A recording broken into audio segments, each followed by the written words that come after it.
देखिए, वैसे तो ये आप अगर लोकसभा के संदर्भ में बोलते हैं फिर तो अ, स्थिति ये है कि हरियाणा में भारतीय जनता पार्टी की अ, जो वोटिंग स्ट्रेंथ है वो दूसरी पार्टियों से काफ़ी मजबूत है। और उसका कारण भी ये है कि समाज के वो वर्ग जिनको ज़रूरत है आज सरकार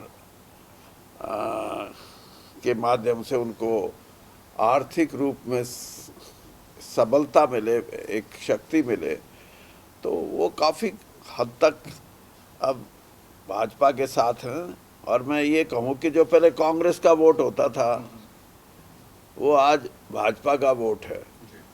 और बाकी राजनीति में हालात तो हर हफ्ते भी बदलते हैं, हर महीने भी बदलते हैं और हर दिन भी बदलते हैं। जी।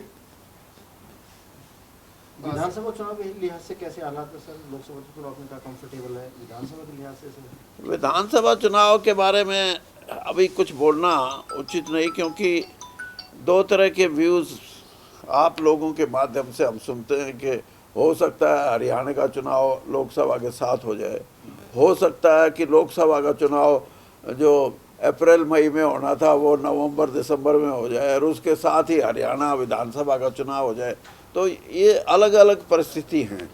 बाकी जहाँ तक हरियाणा की विधानसभा का चुनाव है उसमें तो अभी अक्टूबर में होगा वो, तो उसमें तो काफ़ी समय है।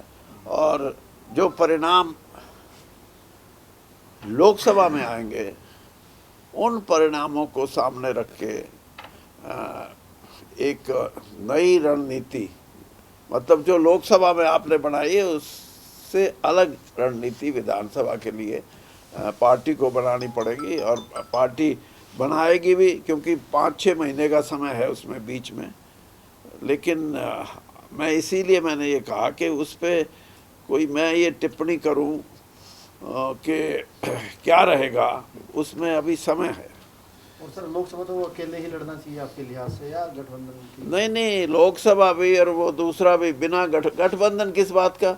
या तो ये हो भाई आपके पल्ले वोट नहीं, या आपने 10 की 10 सीटें लोकसभा की नहीं जीती हों और वो भी अच्छे मार्जिन से, एक सीट रोहतक को छोड़ के जहाँ 6-6.5 हज़ार का मार्जिन था, बाकी तो लाखों में जीत हुई है। और 2 तो ऐसे लोकसभा क्षेत्र हैं जो देश में दूसरे और तीसरे नंबर पर रहे हैं, फरीदाबाद और पानीपत। तो इससे बड़ी बात फिर आप ये पूछो कि जी गठबंधन का तो सवाल तब होता है जब आपको कहीं ये लगता है कि गठबंधन से आपको लाभ होगा। अब 10 सीटें हैं हरियाणा में, गठबंधन कर लोगे तो 11 तो नहीं हो सकती।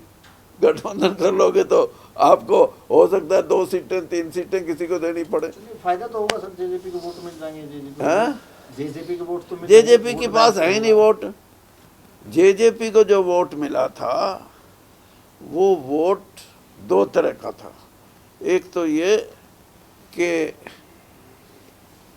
एक समाज का एक अंग, अब आप कहोगे जाति, वो मैं बोलता नहीं, आपको भी पता, सबको पता है, वो भाजपा को चुनाव में हराना चाहता था।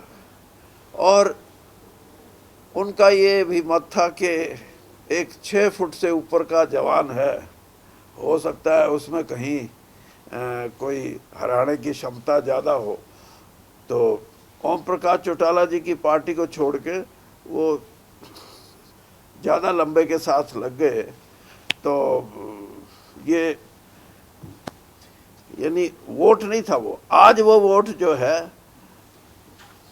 क्योंकि गठबंधन का मतलब तो यही हुआ ना कि जो उनको वोट मिला है वो कुछ बीजेपी को भी दिलवाएं अगर गठबंधन है। आज उनके पास नहीं है तो बीजेपी को कहाँ से दिलवाएंगे?